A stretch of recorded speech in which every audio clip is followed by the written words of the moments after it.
Olá pessoas, este é mais um vídeo meu aqui na internet e antes de começar o assunto vamos falar sobre a Doppel Store, que está com uma promoção imperdível de aniversário. Aniversário da Doppel? Não, aniversário do Igor, criador da Doppel. Tá aí ó, leve 5 itens e pague apenas 3, leve 10 e pague 6. Você coloca 5 itens ou mais no carrinho e a mágica acontece sozinha. Você pode fazer isso com camisetas, com coleção infantil, com moletons, meias. Tem aí agora os últimos lançamentos, então você tem a camiseta do Voo do Pombo lá, do Richarlison, tem a da NASA, tem a das profissões aí, matemática, farmácia, pedagogia. Tem aqui as mais famosas de todos os tempos, né? Então tem aquela da Marie Curie, que brilha no escuro, né? Porque ela trabalhava com radiação, tem a ciência não tá nem aí pra sua opinião. O gato Schrödinger, frase do Paulo Freire, né? A educação não transforma o mundo, muda pessoas. Aqui ó, o sistema solar. E tem as mais famosas que foram lançadas recentemente, né? Então aí, metais pesados, né? Brincadeira com química. Do Ruas aqui, ó, o gato de Schrödinger, procurado vivo ou morto. Outro dos gatos que brilha no escuro. Modelo atômico, a fauna da Mata Atlântica. Enfim, aproveitem o aniversário do Igor, dia 21. Essa promoção vai até o dia 28 de fevereiro, tá certo? Então vamos lá falar sobre o assunto do vídeo.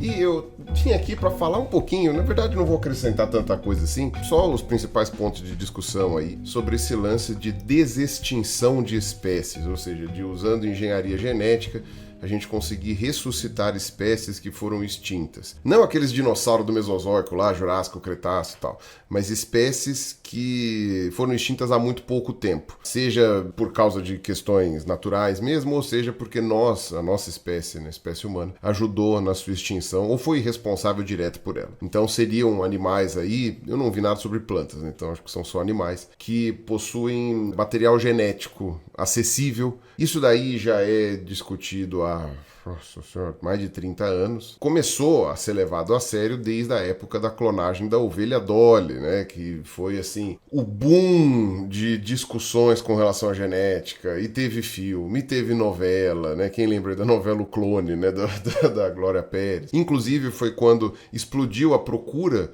por cursos de biologia. Olha só, hein? Várias pessoas começaram a querer fazer biologia justamente para trabalhar com genética, né? A área grande promissora, né? E se não me engano, a ovelha Dolly foi em 1997, e desde então essa ideia de você utilizar a clonagem ou, enfim, engenharia genética que seja, para tentar salvar espécies em extinção ou espécies recentemente extintas, passou a ser conversado. Eu comentei naquele meu vídeo das 5 espécies extintas pelo ser humano, do Ibex dos Pirineus, que foi uma espécie extinta em 1999, só que, como o último exemplar, a última exemplar no caso, né, chamava Célia, tinha tido material genético coletado antes da sua morte, eles fizeram uma tentativa de ressurreição da espécie, usaram esse material genético para introduzir num óvulo de uma espécie muito próxima, né, a espécie vizinha ali do Ibex da Península Ibérica lá, e teve sucesso esse cruzamento, nasceu um indivíduo da espécie, ou seja, foi o primeiro caso, né, de uma espécie que desapareceu e voltou à vida, só que durou só 7 minutos, se não me engano, ou 10 minutos, uma coisa assim, né? Durou muito pouco tempo e o filhotezinho lá morreu por alguma má formação, eu não lembro agora por que isso aconteceu. E, enfim, que eu saiba, esse foi o único caso que tentaram pra valer assim, e, enfim, que conseguiram alguma coisa, e isso faz mais de 20 anos. Foi em 2000, então faz 23 anos aí, né, 22, em que isso foi tentado e mostrou que não era tão fácil, não é uma coisa tão simples assim. Na verdade, o próprio experimento da Dolly já mostrou que não era simples. Muitos embriões são perdidos. E o que você tem que fazer? Você tem que pegar o material genético de alguma célula do indivíduo que você quer clonar, né? Então pode ser uma célula de qualquer lugar do corpo, de preferência que seja uma célula que não seja diferenciada, né? Então uma célula totipotente ou uma célula tronco, né? Aquelas que ainda não viraram tecido nenhum, né? Que podem virar qualquer coisa, que estão presentes primordialmente em embriões, mas não apenas, e pegar uma dessas células, né, pegar o material genético dela e introduzir numa célula reprodutiva de uma espécie próxima, né, que não tem ali tanta diferença assim para não gerar uma rejeição, e usando alguns métodos para fazer com que esse material genético se fixe ali dentro dessa célula hospedeira, digamos assim, se der certo, aí você implementa isso numa mãe de aluguel. Então pega também dessa espécie mais próxima que tiver viva por aí,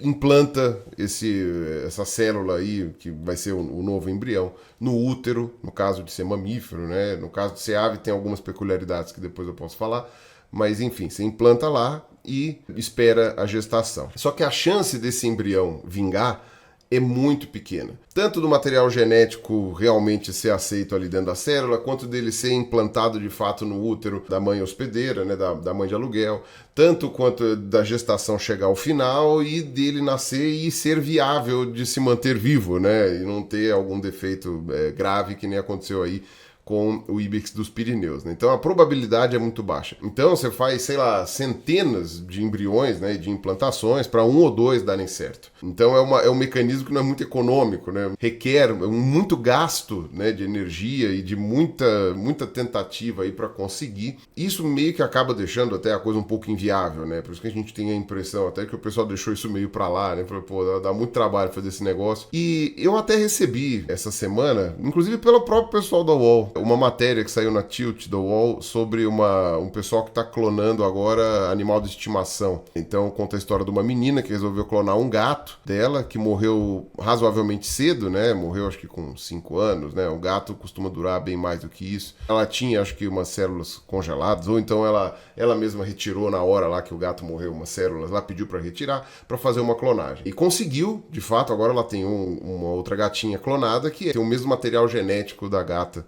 que ela tinha antes. Ter o mesmo material genético não faz com que seja o mesmo indivíduo, porque afinal de contas as experiências de vida são diferentes, né? Os gatos também vão aprendendo coisas, né, durante a vida, e a maneira de se relacionar vai ser diferente. O que me faz perguntar se vale a pena, eu não me lembro agora por que essa gata dela morreu, eu li essa matéria já faz um dia, mais ou menos, eu esqueci agora por que a gata morreu, mas se ela morreu por causa de alguma doença que pode ter fundo genético, talvez não fosse muito inteligente clonar, né? Porque a chance do gato clone também ter a mesma doença fica maior, né? Várias pessoas criticaram, né, a atitude dessa moça, dizendo que... E não é só dela, né?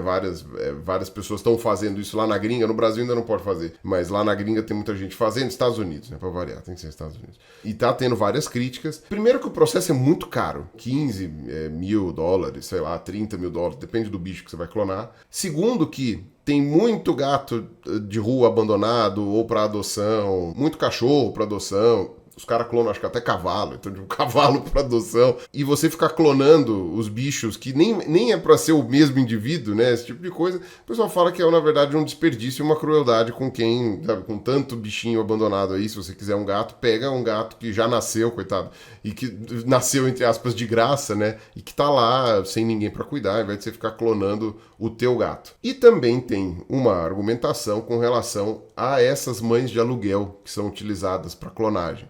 Ninguém sabe direito, essas empresas não deixam muito claro quais são essas mães de aluguel. E como a gente sabe que essa implementação de, sei lá, de 100 que você vai fazer, talvez uma dê certo, acho que demorou, sei lá, 2 anos, uma coisa assim, para a menina conseguir realmente ter um filhotinho de gato clonado, né? Ou seja, foram várias tentativas, foi difícil de fazer. Quem são essas gatas, por exemplo, que foram utilizadas como mães de aluguel repetidas vezes? Não é um processo simples, né? Ficar implementando o embrião no útero de um mamífero, né? Você precisa anestesiar e tudo mais, né? A gente sabe que para um gato, às vezes, uma anestesia pode gerar alguma complicação ali. Gato é um bicho que, sei lá, toma um susto, já estraga o fígado, estraga o rim, qualquer coisa. E essas gestações que não chegam a lugar nenhum, tudo isso gera traumas nesses bichos. E o que é feito com eles, né? Com elas, no caso, né? Com as fêmeas. Então há aí uma discussão ética, inclusive, com relação a todos esses indivíduos que são utilizados para que alguém que pagou,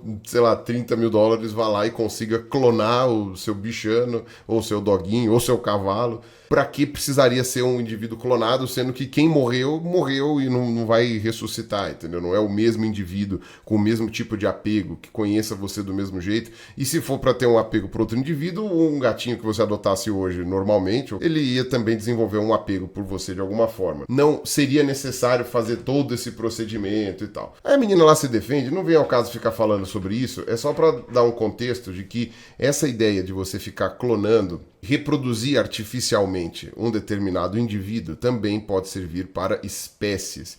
E essa discussão sobre ressuscitar espécies que foram extintas ou que estão em sério risco de extinção, ela passa, né, pela otimização e aprimoramento da técnica. E isso só é conseguido fazendo várias vezes, né? Para ver aonde que errou, aonde que acertou. Então, será que dá para tentar fazer, por exemplo, essa clonagem do gatinho lá com menos testes, com menos mães de aluguel, menos falhas, né? Então, ao invés de perder mais de 100 embriões, perder 10, né? Perder 5, né? Então, seria uma questão de aprimoramento e que isso poderia ser útil no futuro. E aí, a discussão mais recente foi envolvendo o pássaro Dodô. Essa semana saiu uma reportagem, na verdade, lá na gringa saiu uma reportagem acho que na semana passada e essa semana agora, uns dias atrás, saiu aqui no Brasil também, em vários portais, a reportagem de uma empresa que quer clonar o Dodô. Essa empresa é a Colossus e ela já é extremamente conhecida porque ela já está há muito tempo falando sobre clonar o mamute. Eu já vou falar do mamute, não vou falar agora não, vou falar mais pro final do vídeo. A empresa é colossal. Eu falei errado Colossus agora e eu vou repetir errado mais algumas vezes durante o vídeo, mas aí depois, mais para metade do vídeo, eu corrijo, tá? Então é colossal a empresa. Vamos falar então do Dodô, que ela está querendo clonar. Se vocês viram esse meu vídeo sobre 5 espécies que o ser humano extinguiu, o Dodô foi a primeira que eu citei lá. Por quê? Porque ela é a espécie mais emblemática no que diz respeito à extinção pelo ser humano. Tanto que até em inglês você tem a expressão dead as a dodo, tipo, morto como o Dodô, ou dead as the dodo, não lembro agora se é artigo definido ou indefinido, para mostrar como que o Dodô é o símbolo de extinção, de obsolescência. Sempre foi dito que era uma questão de má adaptação, porque era um bicho tonto, era um bicho que não voava, era um bicho gorducho. Hoje estão vendo que ele não era tão tonto assim, mas foram mudanças muito bruscas e muito rápidas numa ilha que ele não tinha predadores, né? Uma coisa assim. Ilha Maurício, né? Que era onde ele vivia, que era muito isolada. Se vocês quiserem saber mais sobre o Dodô, vocês dão uma olhada naquele meu vídeo lá sobre 5 espécies que o ser humano extinguiu. Não vou ficar falando mais dele aqui. Mas preciso dar alguma contextualização. O Dodô é uma pomba, né? Na verdade é a maior pomba que nós temos registro, conseguia chegar aí, acho que a 70 centímetros de altura e pesar, se não me engano, acho que 17 quilos. Se você for levar em conta, né, para uma pomba, 17 quilos, e não voava, né? Era um bicho que tinha as pernas mais robustas, né, e um bico bem forte. Existia só lá nas Ilhas Maurício. Na ilha do lado, que é a Ilha Rodrigues, você também tinha uma pomba bem grande, que também foi extinta na mesma época, né, só que não ficou tão famosa assim. E hoje, o parente vivo mais próximo do Dodô é a pomba de Nicobar, que fica do outro lado do Oceano Índico, né? A ilha de Nicobar, ela, se não me engano, ela pertence à Índia, mas ela tá perto lá de Myanmar, lá da Tailândia, etc. E é uma pomba muito menor, é uma pomba desse tamanhinho, assim, muito colorida, é uma pomba bonita. O pessoal também tem criador doméstico dessa pomba, né? Como ave ornamental, zoológico, etc. E, pois bem, essa empresa agora, essa Colossus, está querendo ressuscitar o Dodô. E ela conseguiu levantar um fundo bem significativo, aí uns 150 milhões de dólares, uma coisa assim. É isso mesmo, acabei de olhar aqui, 150 milhões de dólares. Que é, assim, uma quantidade significativa e violenta de dinheiro. Olha, eu vou deixar aqui embaixo o site da empresa. Tem um monte de gente envolvida, vários professores de universidades muito boas, que inclusive têm pesquisas sérias há muitos anos sendo feitas. Tem um tal de Mike McGreal, que trabalha na Universidade de Edimburgo, que ele trabalha com galinhas, e fazer esse tipo de clonagem em galinhas é complicado, porque você tem o ovo, né? Não é no útero da galinha que você faz isso, né? Você teria que fazer isso dentro do ovo, que tem uma casca muito dura e que é muito difícil de você conseguir perfurar sem estragar tudo, né? Então é complicado. Então ele precisa fazer um sistema de substituição de célula-tronco num embrião de galinha. E aí essa célula-tronco que ele fez vai virar a célula germinativa, né, para gerar os óvulos, né, dessa espécie que ele está querendo reproduzir. Não vou dizer que é um bicho híbrido, porque é só a célula germinativa dele que vai ser da outra espécie que você está querendo reproduzir, mas ele consegue fazer isso já com variedades de galinha que são muito raras e usando óvulos e espermatozoides congelados. Então, quer dizer, você tem pesquisadores aqui bem na vanguarda desse tipo de técnica, só que ainda assim é uma técnica muito, muito, muito incipiente. O mais relevante de todos aqui é um tal de George Church, né, que trabalha com isso, que é um geneticista que trabalha com isso há muito tempo também e é pioneiro aí, desde 84, fazendo sequenciamentos genéticos, que é fundamental para você conseguir gerar ali, né, o material que vai ser introduzido no indivíduo da espécie espécie mais próxima ainda viva, né, que depois vai ser implementada, enfim, vocês entenderam. Você tem também um outro tal de Ben Lamb, que aí esse cara está envolvido com tecnologia, ele não é da biologia, que é fundamental para que se consiga fazer todo esse procedimento biológico. Você precisa de máquinas, você precisa de programas de computador e tudo mais que consigam tornar possível fazer toda essa questão aí de substituição genética e depois implementação e tudo mais. São esses dois aí que são os principais dessa empresa. Eu sei que quem está encabeçando esse lance do Dodô é uma geneticista bem conhecida na área, professora lá da Universidade da Califórnia, que é a Beth Shapiro. É bem interessante, né, você olhar aqui a quantidade de gente envolvida, quais são as controvérsias envolvendo a reprodução do Dodô. A quantidade de dinheiro gasta para fazer isso, sendo que você teria outras espécies ameaçadas de extinção que você poderia aplicar esse dinheiro, mas usando como investimento para reprodução em cativeiro, para preservação ambiental in loco, né, ali, então tentar conseguir áreas para preservar e tal, fazer campanhas, enfim, o jeito tradicional que a gente usa para reprodução de espécies ameaçadas de extinção. O pessoal fala que esses 150 milhões, que são parte do que eles já conseguiram arrecadar, né, eles são muito mais ricos que isso, poderiam estar sendo muito mais bem empregados. E também tem a discussão sobre onde raios vai se soltar o Dodô caso você consiga reproduzi-lo, porque, afinal de contas, ele foi extinto porque o ambiente em que ele vivia já não era mais receptivo para ele, né, já não permitia que ele sobrevivesse, porque tem bichos agora lá na Ilha Maurício que não existiam antes da chegada do ser humano, né? Quem acabou matando o Dodô de fato foram gatos que comiam os filhotes, foram ratos que comiam os ovos, e esse bicho não tinha defesa contra esses predadores. O ser humano também caçou bastante, e esse seria um fator que daria talvez para controlar, né? Se você fizer campanha de conscientização, multa para quem caçar, mas na prática, se você não erradicar os ratos, os gatos da ilha e tudo mais, e não voltar com a formação da Ilha Maurício como ela era antigamente, né, com a biodiversidade de antigamente, você não vai adiantar nada soltar o Dodô ali, ele vai virar um bicho de zoológico. Seria só um capricho nosso, né? Então, sei lá, essa é uma argumentação deles. E também o lance de que esse bicho que seria ressuscitado não seria um Dodô pleno. Por quê? Porque a gente não tem totalmente o DNA do Dodô. A gente tem vários trechos bem completos que foram extraídos, eu acho que faz um ano e pouco. Saiu um paper que conseguiu extrair de poucos materiais que a gente tem que estão preservados o suficiente para permitir isso, um DNA mais completinho do Dodô. Só que faltam alguns pedaços, e esses pedaços seriam completados com o DNA dessa pomba de Rodrigues, que também foi extinta, que era outra pomba gigante, parente mais próxima do Dodô, ali da ilha vizinha. Ou seja, já começa a fazer um Frankenstein ali de duas espécies, e o que faltasse ia ser complementado com o DNA dessa pomba de Nicobar, que é a única que ainda está viva, que é bem menor e tal, não sei o quê. Então você já criaria um indivíduo híbrido, e nesse ponto pareceria com aquela história do Jurassic Park, né? Aqueles dinossauros lá do parque, lá da Ilha Nublar, eles seriam monstros genéticos, né? Não teriam a ver com os dinossauros reais que viveram no Cretáceo, no Jurássico e tal, e isso é discutido durante o filme. São animais criados em laboratório, que tiveram ali DNA completado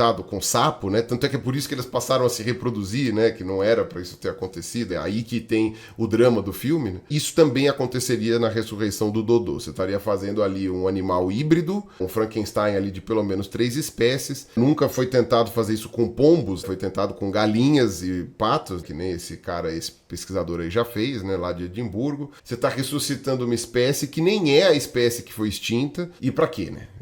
Aonde vai pôr esse troço, né? Se ele nunca existiu, você está criando uma espécie nova, na verdade, né? Você não está ressuscitando nada. Então essa é a grande discussão com relação ao Dodô. Só que aí, para pensar nessas argumentações aí do Dodô. Por exemplo, essa argumentação de que a gente devia investir melhor o dinheiro em espécies que estão ameaçadas e fazer programas de preservação mais tradicionais com essa grana toda. Que tem um monte de aves por aí, que tem pouquíssimos indivíduos vivos e que você não tem 150 milhões de dólares empregados para salvá-las e que seria muito mais útil fazer isso do que ficar fazendo criação genética aí. É um argumento válido, mas ele é muito perigoso, isso, a meu ver, porque ele pode suscitar aquela ideia do pesquisa útil versus pesquisa inútil. Eu cheguei a discutir um pouco isso em vários vídeos aqui do canal. Eu vou citar um que eu fiz com o Felipe Raime há muitos anos atrás, que a gente fala sobre pesquisa inútil, né? Eu trabalhando com paleontologia, ele com astronomia, e que a gente poderia dizer que isso não acrescenta em nada para a vida das pessoas, né? Porque as pessoas querem comer, querem ter roupa, querem morar, enfim, né? Querem ter saúde. Eu brinquei que as únicas áreas tecnicamente úteis, se você for pensar dessa maneira, são a medicina, a engenharia para construir casa e, enfim, a agricultura e tal. Se você for levar em conta para a utilidade das coisas, sei lá, para que serve o entretenimento? Para que serve videogame? Para que serve futebol? Essas coisas não são objetivamente úteis. Então, a paleontologia e a astronomia são fundamentais para a gente ter conhecimento sobre as coisas, sobre o universo, sobre o mundo, sobre a realidade. E se por um acaso, né, em algum momento, a gente adquira algum conhecimento que possa ser útil de maneira mais prática, que bom. Tá? Se a gente não encontrar, então não encontrou. A gente teve aí nos últimos anos essas discussões sobre pesquisas que não precisariam ser feitas, né? Aí tudo bem que tinha uma discussão com relação ao gasto de dinheiro público e tal, mas quando você está falando isso daqui do ponto de vista de aonde aplicar um dinheiro, mesmo que privado, apesar de que esses 150 milhões tem bastante dinheiro público também nos Estados Unidos, se não me engano, eu vou deixar essa reportagem aqui embaixo, esqueci de anotar isso daí, mas eu acho que tem bastante dinheiro público nisso também. Então, seria uma discussão similar, né? Pô, pra que a gente vai gastar toda essa grana que a gente precisa estar gastando com outra coisa? E isso é falacioso. Boa parte das pessoas que estão falando aí que a gente devia parar de pesquisar Marte, sei lá, e pesquisar como acabar com a fome no mundo, são pessoas que também iriam achar muito ruim se forem cortadas verbas, por exemplo, em pesquisas em ciências sociais, em ciências históricas, tal, que muita gente na sociedade também acha, entre aspas, inútil. Então aí você abre uma discussão que é perigosa. Então eu não gosto muito dessa argumentação do estão aplicando dinheiro em coisa inútil.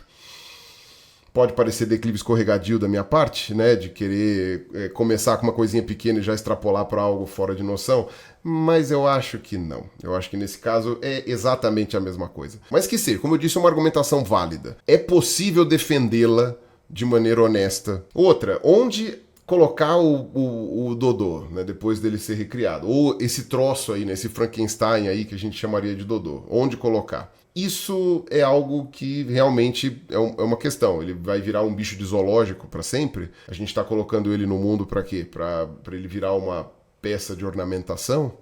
É uma questão ética, né? Nós estamos tentando reparar um mal que fizemos ao extingui-lo.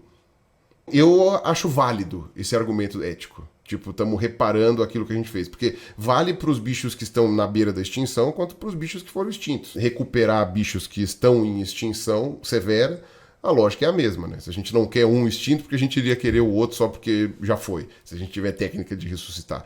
Né? Não vejo isso daí como um argumento ruim, não. Eu acho que o argumento ético é útil, sim, e precisa se sustentar, inclusive. Aí eu tenho um vídeo, que particularmente eu gosto bastante, falando sobre por que a gente tem que preservar as espécies, tá? Por que é importante isso. Eu vou deixar o vídeo aqui, tá? No izinho, se vocês quiserem dar uma olhada, eu sugiro bastante que vocês vejam. É um vídeo que eu acho que tem uns bons 5 anos aí, mas eu acho que ele é muito importante. Então, você tem aí essa questão que eu acho que é válida. E aí sobra uma outra questão, eu não sei se estou esquecendo mais alguma, mas enfim, que é o lance do aprendizado. A gente não tem o domínio dessas técnicas ainda. Como eu falei, a última experiência que eu acho que foi feita foi no ano 2000 e ela deu certo peronomútil. Né? A espécie foi ressuscitada por 10 minutos, 7 minutos. Esse cara aí da Universidade de Edimburgo conseguiu reproduzir variedades raras de galinha, né, e essas coisas, o que já é um grande avanço. Não é a mesma coisa que fazer isso numa pomba, não é a mesma coisa que fazer isso numa espécie que é completamente extinta, e não que são variedades da mesma espécie. E aí é uma espécie que era muito diferente, né, o primo vivo dela, a pomba de Nicobar, é bastante diferente do Dodô, né. Então, isso é algo que vai ainda um tempo para a gente desenvolver direito, mesmo com toda essa verba. Não vai ser uma coisa fácil. É um troço muito difícil que pode não dar certo. E que é muita redundância para conseguir um resultado muito pequeno, né? Com esse lance de ter que ficar implementando centenas e centenas de indivíduos para um vingar, 2 vingarem. Só que a gente só vai superar essas dificuldades com pesquisa, né? Com dinheiro aplicado. E há quem diga que essa pesquisa pode e irá, na verdade, ser utilizada com seres humanos no futuro. Então a gente testa com o Dodô e depois, com todo esse know-how que a gente adquirir, fazer isso em seres humanos. Eu acho que tem um interesse aí que no fundo vai acabar sendo para mexer com o ser humano também, ainda que isso esteja longe de acontecer. Fazer isso em outras espécies tem uma questão ali, até de legislação, que facilita bastante. E aí entra no assunto daquele vídeo que eu soltei recentemente sobre a nova eugenia e tal, a melhora da raça, né, o aprimoramento da espécie, todas essas coisas, tá? Mas, enfim, essas são as argumentações principais, né, da polêmica aí, né, da controvérsia da ressurreição do Dodô. Eu acho que são argumentos válidos, ainda que eu não concorde com um ou dois ali. E eu acho que essa daí de desenvolver as técnicas é importante, porque a gente vai poder aplicar isso também em espécies que estão em risco grave de extinção, de fato. E, bom, faltou falar do mamute, que eu disse que é um caso particular e um pouco diferente ao Dodô. Por quê? Tá. O mamute, ele foi extinto, né, da área continental lá da Europa e da Ásia há muito tempo. Talvez 8 mil anos, alguma coisa assim, 10 mil anos, e ainda há uma discussão sobre se foi realmente o ser humano responsável pela extinção do mamute na área continental, porque as mudanças climáticas que o planeta passou, que foi um aquecimento lá na época do Ótimo do Holoceno, né, 10 mil, 12 mil anos atrás, se isso não reduziu tanto a área de habitat, né, do mamute, que fez com que ele ficasse muito restrito e morresse, e isso ia acontecer independente do ser humano ter interferido ou não. A gente sabe que o ser humano caçava mamutes, a gente sabe que a gente tem ossos de mamutes com marcas de caça, mas não sabemos se foi o ser humano responsável direto pela extinção. É bem provável que tenha sido. Agora, por que eu falo que é a extinção na área continental? Porque até 3.700 anos atrás, ou seja, pouquíssimo tempo, as pirâmides já estavam construídas faz tempo e tal, e um monte de outras coisas, você ainda tinha mamutes lanosos, ainda que fossem um pouco menores em tamanho, vivendo na ilha de Wrangel, ou Wrangel, eu não sei como é que pronuncia, porque essa ilha fica na Rússia, né, na zona siberiana ali da Rússia, né, do Círculo Polar Ártico. Era uma população pequena, na verdade, foram extintos pelo ser humano quando chegou lá, né, os povos siberianos chegaram lá e mataram todo mundo, né, foi super rápido. Então, a extinção do mamute em si, como espécie, foi culpa do ser humano, mas a extinção dele no continente, a gente sabe que o ser humano impactou, mas a gente não sabe o quanto ele impactou a ponto de ter sido responsável pela extinção. Faz uns 10 mil anos, entre 10 e 8 mil anos. A ressurreição do mamute, que está extinto há muito mais tempo que o Dodô, né? O Dodô foi extinto em 1700 e bolinha. O mamute foi extinto aí, se você quiser ser bonzinho, 4 mil anos, se você não quiser ser, 8 a 10 mil anos. Há um caso aí a ser colocado, que é a questão ambiental. O que acontece? Com as mudanças climáticas, né, com o aquecimento global, a gente está tendo um impacto muito grande na Sibéria. E as evidências são tão fortes, fica meio que impossível dizer que a causa deles não são a mudança climática que está acontecendo, o que demonstra que pessoas que ainda negam que existe essa mudança climática, né, esse aquecimento global, ou estão sendo muito ignorantes, não sabem o que está acontecendo na Sibéria, não têm noção da magnitude, ou estão sendo teimosas, né? Estão com o dedo no ouvido, lá, eu não quero ouvir, né? Entre outras coisas, o derretimento do permafrost é o que mais preocupa. O permafrost é uma camada, assim, extremamente gigantesca de gelo que fica abaixo do solo, em camadas assim, eu não lembro agora o máximo de profundidade que pode chegar o permafrost, deixa eu pesquisar aqui. Olha, pode passar de 1 quilômetro de profundidade e ele cobre mais ou menos 23 milhões de quilômetros quadrados ali da região da Rússia. Na verdade, não só na Rússia, também tem no Canadá, tem na Groenlândia, um pouco na Finlândia também, na Noruega também, né? E por cima desse permafrost você tem a cobertura de solo e uma vegetação ali, que é a vegetação de tundra, geralmente, aquela região lá é tundra.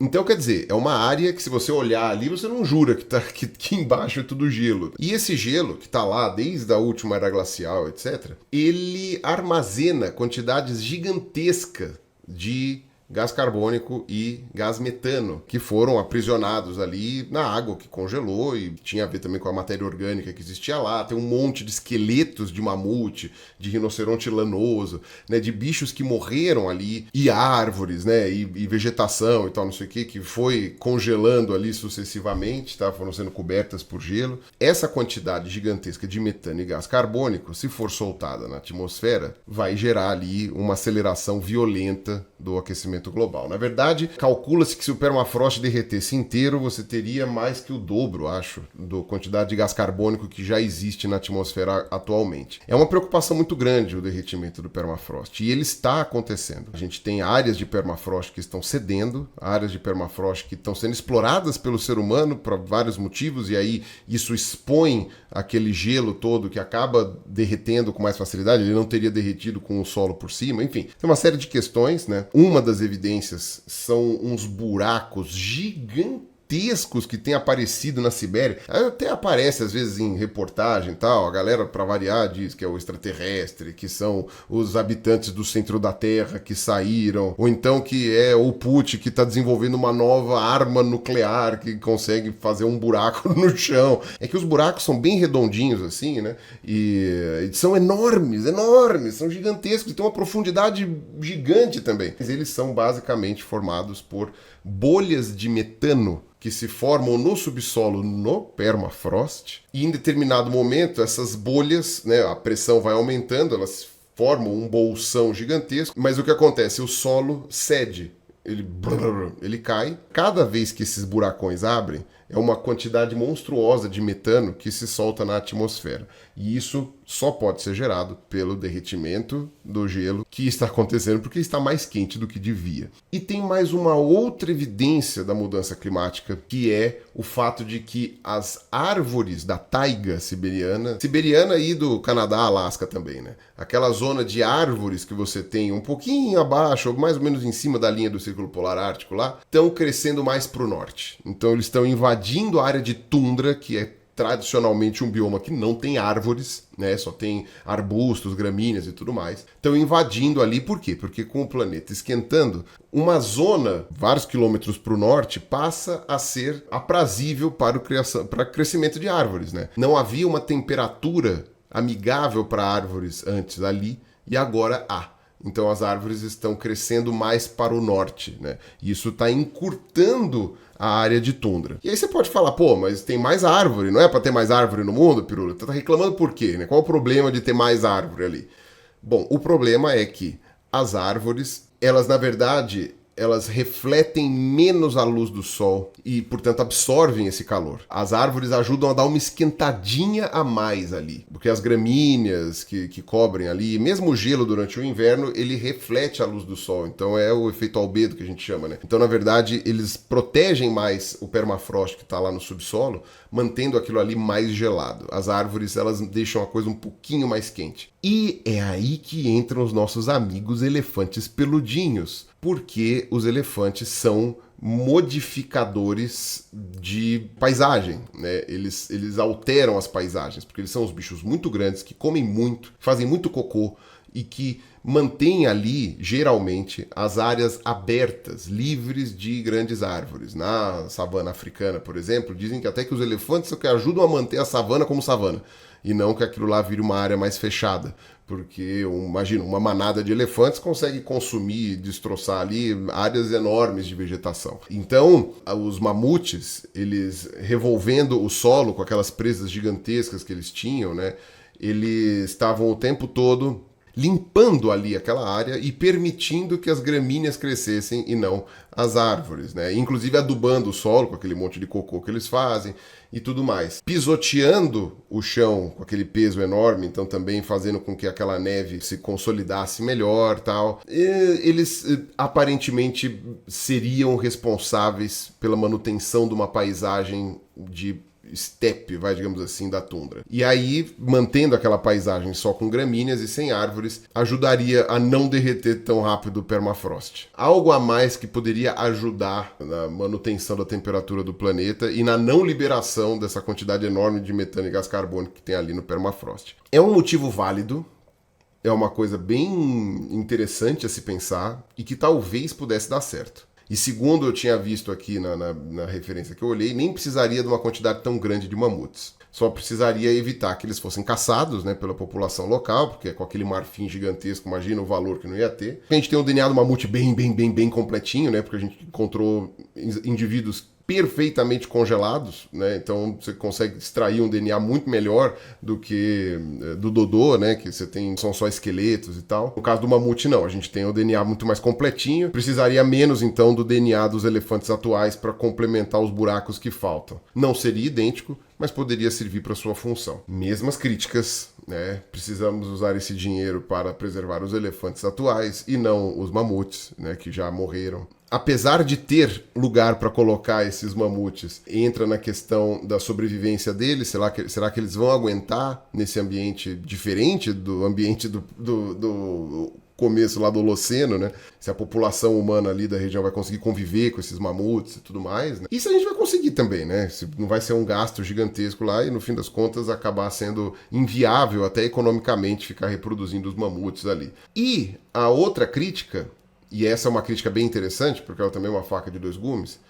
é que algumas pessoas dizem que para chegar nesse resultado ambiental aí, de impedir que a floresta cresça mais para o norte, você não precisaria recriar animais extintos. Você poderia usar animais de grande porte hoje, que poderiam ocupar ali essa região e não teria que criar mais um paquiderme ali. Então poderiam ser bisões, você tem um boi ali daquela região que é chamado de boi almiscarado, porque ele tem um cheiro de almíscar. Curiosamente, almíscar em inglês é musk, então por isso que é o Elano Almíscar, né? O Elon Musk, né? Então eles chamam em inglês de musk ox, que é um bicho que é sobrevivente também ali da megafauna lá daquela época, né? Que ele é todo cobertão de pelo, assim. Então é um boi muito peludo. Tem o yak também, que é um outro bovino extremamente peludo daquela região. Tem uns tipos de cervídeo, tem as renas, tem os alces, tem um monte de bicho de grande porte que, falou assim, a gente pode fazer programas para eles aumentarem muito de população e aí eles mesmos dariam conta, não precisaria de mamute. É uma boa argumentação. E tem um russo que é chamado Sergei Zimov, que ele criou o Parque Pleistocênico, né? Ou seja, o Pleistocene Park, que ele pegou uma área da Sibéria lá, gigantesca, cercou essa área, acho que tem uns 20 quilômetros quadrados, uma coisa assim, acho que é até mais do que isso. E ele colocou um monte desses mamíferos aí, herbívoros de grande porte. Pôs um monte. Alguns que são nativos dali mesmo, né, e que estavam lá, outros que são mais do sul ali da Ásia, tal, não sei quanto, mas foi lá e colocou lá também. Colocou cavalo selvagem, enfim. Ele encheu aquilo ali, né, com uma quantidade grande, pegou bisão europeu de algumas áreas de preservação, tirou de alguns zoológicos, pediu ali e colocou nessa área, porque ele quer ver se esses animais realmente conseguem evitar o crescimento das árvores, né, e manter aquela gramínea, aquela cobertura de gramíneas com o adubo gerado, né, pelos cocôs, com o pisoteio, né, por serem grandes animais, formarem manadas e tal. Só que é um projeto muito demorado. Ele começou na década de 90, na verdade ele demorou de 88 a 96 para conseguir implementar de fato ali aquela região, né? Ou seja, desde aquela época que a ciência já estava falando que o mundo estava esquentando e que ia derreter as calotas polares, e esse cara já, desde aquela época, já estava pensando nisso e fez isso daqui. As hipóteses foram testadas e, infelizmente, né, a ciência estava correta, né, porque seria bom que ela tivesse errada nesse aspecto, mas não estava. E aí o que acontece? Tá aí há 30 anos, vai fazer daqui a pouco 40 anos, juntando bicho ali, para ver depois anotações e tal, não sei o que vai acontecer naquela área, para então pensar se vale a pena fazer isso em larguíssima escala. E tem predadores também ali, predadores naturais da região, né? Então ursos, tigres e tal, né? Mas é que eles são mais raros, né? São naturalmente mais raros e também estão mais ameaçados de extinção. Mas que seja, isso é uma ideia que o cara teve. E muitas pessoas dizem que se você fizer isso e implementar, você não vai precisar de mamute nenhum, né? Gastar toda essa grana, é mais fácil dar dinheiro para esse Serguei aí para conseguir fazer as coisas. Mas é um processo muito demorado. O processo do mamute também seria demorado, né? Gestação é muito longa, muitos anos para ficar adulto, né? Os elefantes têm um metabolismo mais lento, então seria sempre algo para médio prazo aí, pelo menos. É uma boa argumentação dizer que não precisa de mamute, que você já tem aí esses bichos que seriam suficientes para ajudar na questão ambiental. Contudo, tem que lembrar que nem todos esses bichos estão tão bem adaptados ao frio, para áreas tão ao norte, né, tão perto do Círculo Polar Ártico, porque mesmo pegando animais que são ali da Ásia, né, e que estão acostumados com temperaturas muito baixas, a gente está falando de uma região que está tão ao norte que ela pode chegar a menos 60. Então, eventualmente, um cavalo, mesmo sendo um cavalo que é de uma raça que aguenta frio, que é a variedade Yakutsk, não estaria pronto para um frio tão intenso. O bisão, né? O bisão com certeza não estaria adaptado para um frio tão grande assim. E aí não sei mais qual desses animais aqui poderiam ter problemas com o frio e com a alimentação, né? Tipo, no inverno eles não conseguiriam arrumar comida lá e aí você teria que estar sempre o ser humano ajudando eles, né? E aí isso não seria sustentável. O mamute não, o mamute é grande o suficiente, é adaptado ao frio de uma maneira muito melhor do que esses daqui, porque ele viveu numa época em que estava tudo muito mais frio, e poderia ser mais autossuficiente. Então essa seria uma argumentação a favor da clonagem do mamute. Agora, o que eu acho disso? Tá. Já falei do lance do dinheiro, né? Enfim, não vou voltar aqui. Já falei do lance da ética, né? Da gente ter a desextinção por uma questão ética, mas faltou dar a minha opinião com relação a esse lance ambiental aí.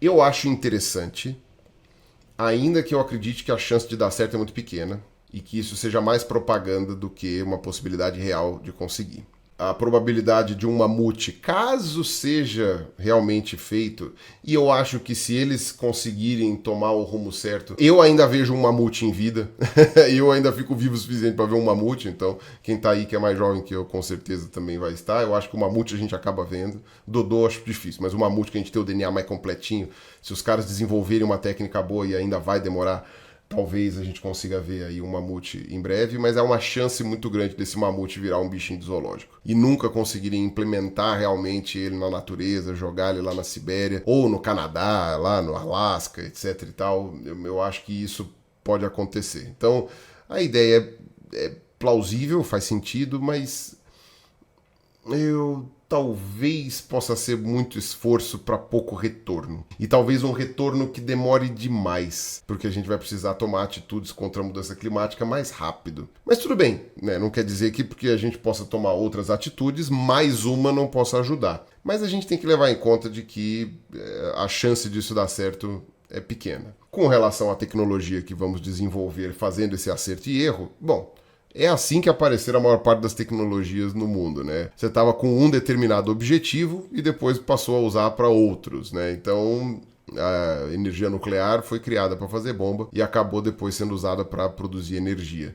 Então, quem sabe, né? Realmente a gente não usando essas espécies aí para desextinção, a gente também não consiga melhorar essas técnicas para resolver o problema das outras espécies que estão em risco de extinção, mas ainda não sumiram, e eventualmente melhorar a nossa vida aí, né, com ajustes genéticos que eu já discuti no lance do vídeo da eugenia, eu não vou falar de novo, tá? Eu tenho meus probleminhas com essa ideia, mas eu entendo que em linhas gerais, né, vai ser bom para os indivíduos, né, para as pessoas. Então meio que esses são os apontamentos desse lance da desextinção. O Dodô e o mamute, acho que eu deixei claro que eles não são o mesmo caso, são bem diferentes. Tem o lance do tigre da Tasmânia, que eu nem citei, né, que também é outro que o pessoal fala de desextinguir, e várias outras espécies. Tem o pombo migratório lá dos Estados Unidos também, o periquito da Carolina, que são os bichos que eu citei naquele meu último vídeo da série dos dinossauros, né, o vídeo 16, que eu falo dos dinossauros atuais, né, das aves. Então, tem aí uma discussão que eu acho que é frutífera, eu acho que é válida. Se essa empresa vai conseguir fazer, eu já não sei, mas aguardem que com certeza vai aparecer mais e mais e mais essa colossal aí na mídia, vai sair cada vez mais aí. Essa colossal ainda vai dar muito o que falar. Isso é uma coisa que eu posso garantir. Então eu teria realmente um problema maior com essas espécies que a gente estaria desextinguindo por questões mais, talvez até talvez de uma certa vaidade, né? Que era a discussão do Jurassic Park, né? Para que ressuscitar o Tiranossauro? Para que ressuscitar o Velociraptor? Né? Não precisaria disso. Mas, no caso aí de um bicho que foi extinto pelo ser humano e tal, mas se você não tem ambiente para colocar essa galera, realmente, para ficar um bicho de zoológico ali, talvez seja uma sacanagem. Contudo, eu queria ver um Dodô vivo. Ah, mas eu queria. Eu queria ver um mamute vivo. Até que pariu, como eu queria. Ia ser muito legal poder ver esses bichos que a nossa espécie extinguiu. E mesmo que não sejam exatamente iguais, que sejam, 80%, 90% essa espécie, ia ser legal ver vivos. Cara, que incrível que ia ser. Pra mim, ia ser incrível. É a melhor coisa a se fazer? É aquilo que nós devemos fazer? Aí são outros 500. Nem sempre o que você quer é o certo, nem sempre o que você deseja é o que você deveria desejar, mas somos humanos, somos falhos. Os meus desejos, né, as minhas emoções não devem impactar, ou eu devo me esforçar ao máximo para que elas não impactem as minhas conclusões racionais. Então, tá colocado aí, beleza? Espero que vocês tenham gostado aí das minhas discussões. O bruto deu 1h20, mas eu acho que o vídeo que vocês vão ver aqui embaixo vai ter bem menos. Certo? Um abraço para vocês, tá certo? Ó, camisetas da Doppel, sempre bom lembrar para vocês comprarem aí. Promoção na tela, com a data também limite, né? Porque o Igor ainda não me passou a promoção quando eu tô gravando o vídeo. Ele vai me passar quando eu estiver pondo esse vídeo no ar. Tá certo? Um abraço para vocês. Até o próximo vídeo. Falou!